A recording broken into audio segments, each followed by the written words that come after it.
Very good morning students. I am Divya Mehta, your maths teacher. Today we are starting a new chapter number 4, simple equations.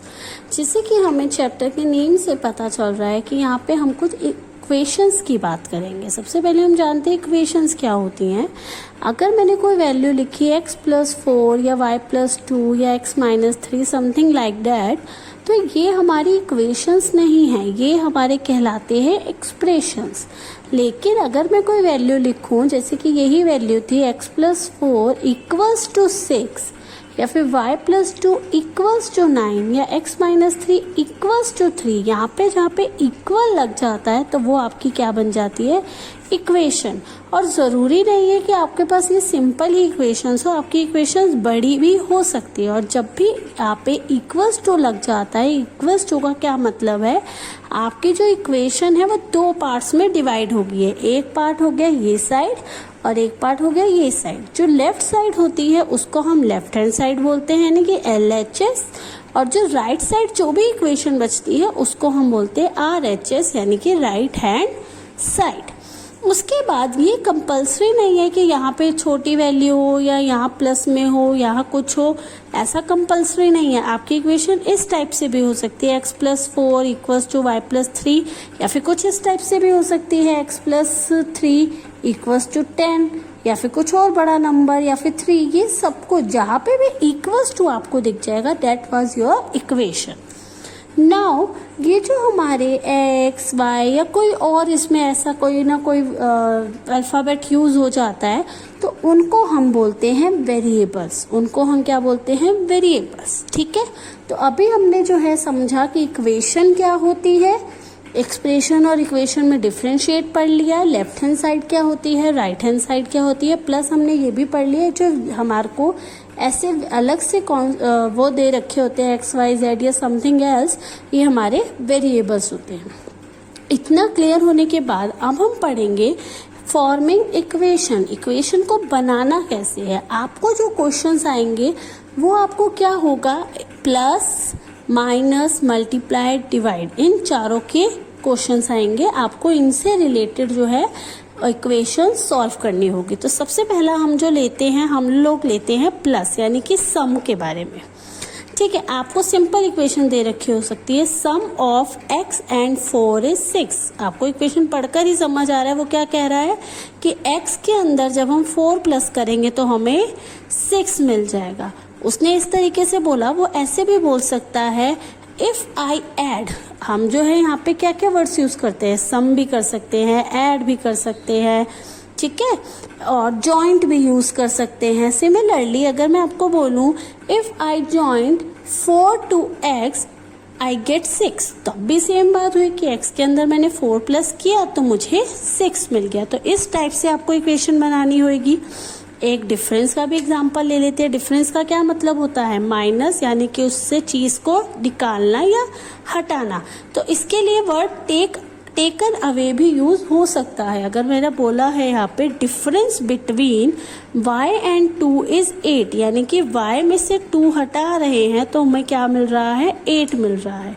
यहाँ पे वो ऐसे भी बोल सकता था if we take away 2 from y we get 8, तो वो भी हमारी सेम बात होती। तो इक्वेशन क्या बन जाएगी, y - 2 = 8। ठीक है बेटा, नाउ हम लोग प्लस देख लिया, माइनस देख लिया, एक प्रोडक्ट का देख लेते हैं, मल्टीप्लिकेशन का।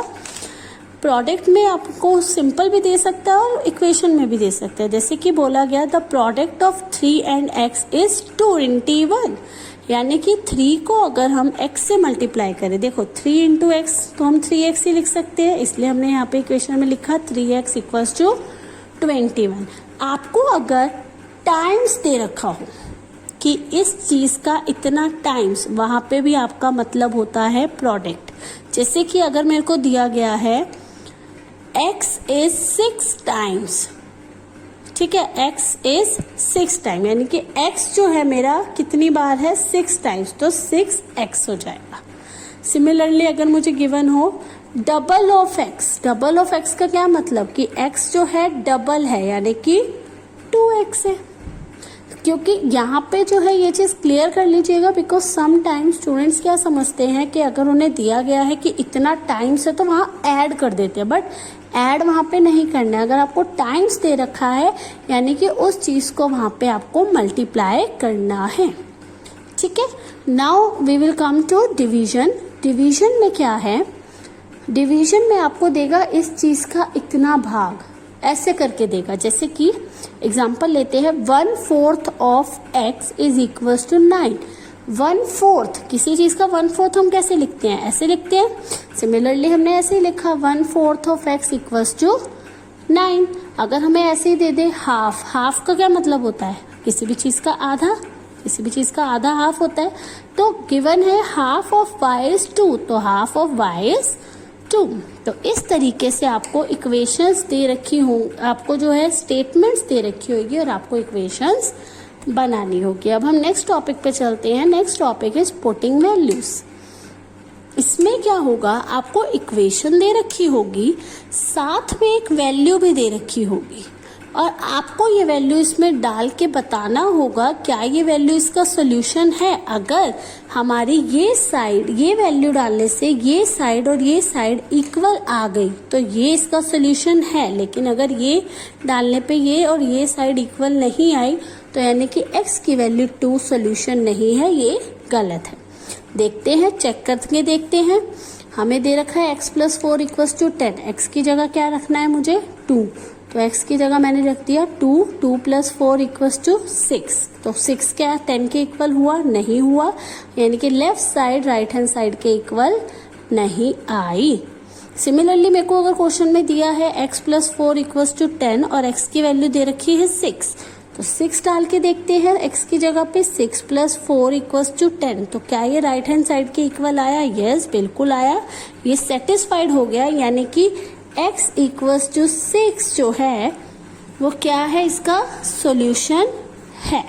ठीक है, now we will come to our next topic, it's a hit and trial method. It's very important students, तो अच्छे से समझिएगा, बहुत ईजी है।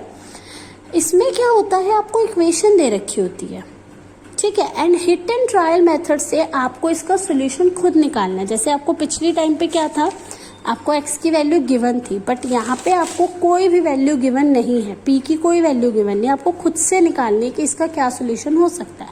तो इसमें आप क्या करते हो, आप 1 2 3 स्टार्ट हो जाते हो 1 से लेना और वैल्यू पुट करते जाते हो। जैसे कि पहले हमने लिया 1 लिया, हमारी वैल्यू क्या आई, जब हमने 1 लिया तो हमारी value left hand side right hand side के इक्वल नहीं आई, यानी कि p की वैल्यू 1 सोल्यूशन नहीं है। सिमिलरली हमने जब 2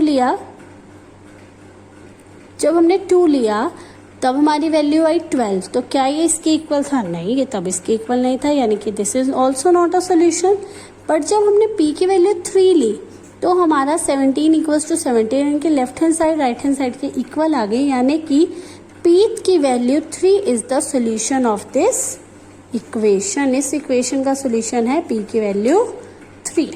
और अगर नहीं आता 3 भी तो हम 4 करते, 5 करते, सो ऑन करते जाते। Similarly this is your hit and trial method, जिसमें आप वैल्यूज पुट करते जाते हो और जहाँ पे आपको लगता है कि वैल्यू सॉल्व हो गई, आपको वो सोल्यूशन मिल जाता है, वहाँ पे आप स्टॉप कर देते हो। ठीक है बेटा, now we will come to our next topic. Next topic is solving equation. It's very important, ये आपको जिंदगी भर साथ देगा, तो इसको प्लीज अच्छे से समझिएगा। सॉल्विंग इक्वेशन के लिए 2 मेथड्स होते हैं, एक होता है रिमूव एक्स्ट्रा कांस्टेंट और एक होता है ट्रांसपोजिंग। ट्रांसपोजिंग में ये जो 4 मैंने रूल्स लिखे, इट्स वेरी इंपॉर्टेंट। आप लोगों ने वैसे छोटी क्लास में 6th में भी ये समझा हुआ है, but again we will discuss.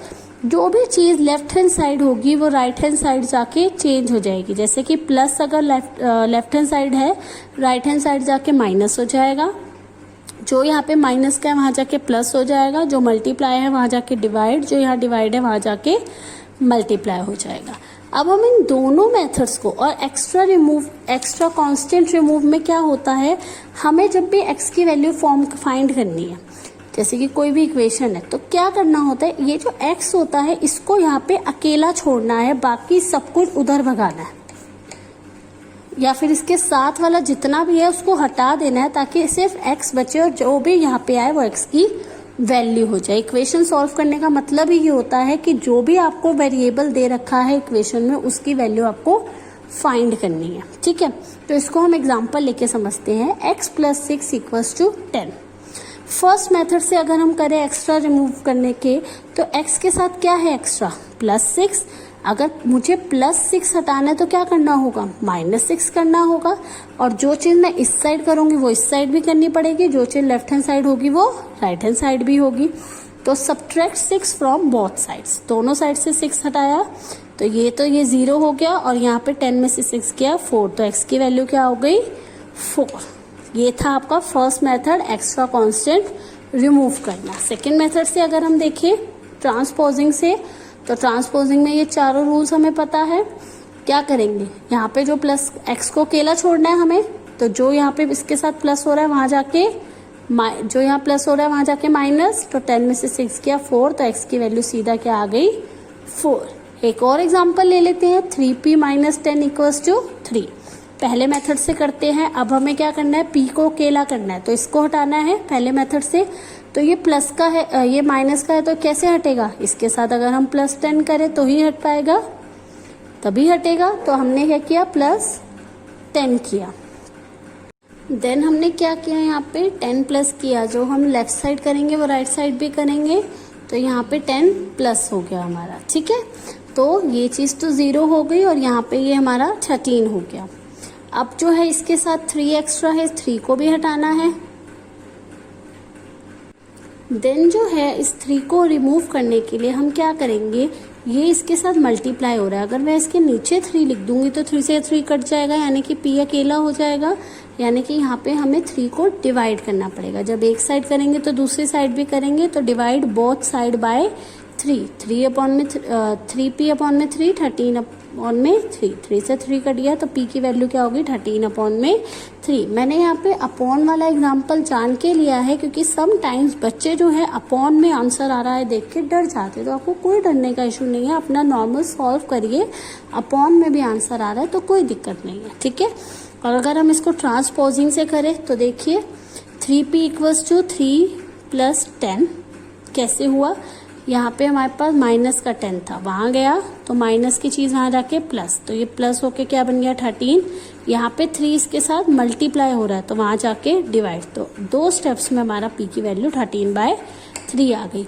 अब आपको क्वेश्चंस जो है सॉल्व करने के लिए आएंगे, क्वेश्चन में आएगा इक्वेशन सॉल्व करिए। अब इक्वेशन सॉल्व करने के लिए अगर वहाँ पे मेंशन होगा कि आपको ट्रांसपोजिंग से ही करना है तो आप ट्रांसपोजिंग करिएगा, अगर वहाँ पे मेंशन होगा कि नहीं आपको इसमें कांस्टेंट रिमूव करके करना है तो करिएगा। और कहीं पे अगर आपको लगता है कि मेंशन नहीं है तो जोन सा मेथड आपको इजी लगता है आप उससे सॉल्व कर सकते हो। वैसे बेसिकली जो स्टूडेंट यूज़ करते हैं वो ट्रांसपोजिंग यूज़ करते हैं, बाकी आपकी खुद की इच्छा है आप जोन सा मेथड यहाँ पे यूज़ कर सकते हो। Now we will come to our last topic of the chapter, construct equation. ये ऐसे क्वेश्चन वैसे कम आते हैं बट इट्स इम्पोर्टेंट, चैप्टर में है तो एक बार समझ लेते हैं।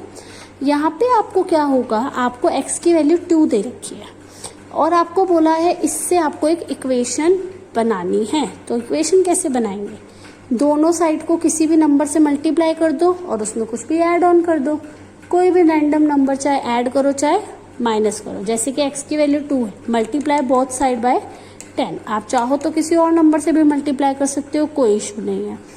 ऐड 7 बोथ द साइड्स, हमने दोनों साइड क्या किया 7 को ऐड कर दिया। आप चाहो तो माइनस भी कर सकते हो, आप चाहो तो 7 ना लेके कोई भी नंबर ले सकते हो और एंड में हमारी एक इक्वेशन पुट ऑन हो गई। तो this is your chapter number 4 simple equation. It's very easy, simple and easy chapter. तो अच्छे से इंट्रोडक्शन वीडियो देखिएगा, आधे से ज़्यादा क्वेश्चन जो है आपके एक्सरसाइज के आप इजीली कर पाएंगे। So please watch this video carefully. All the best everyone.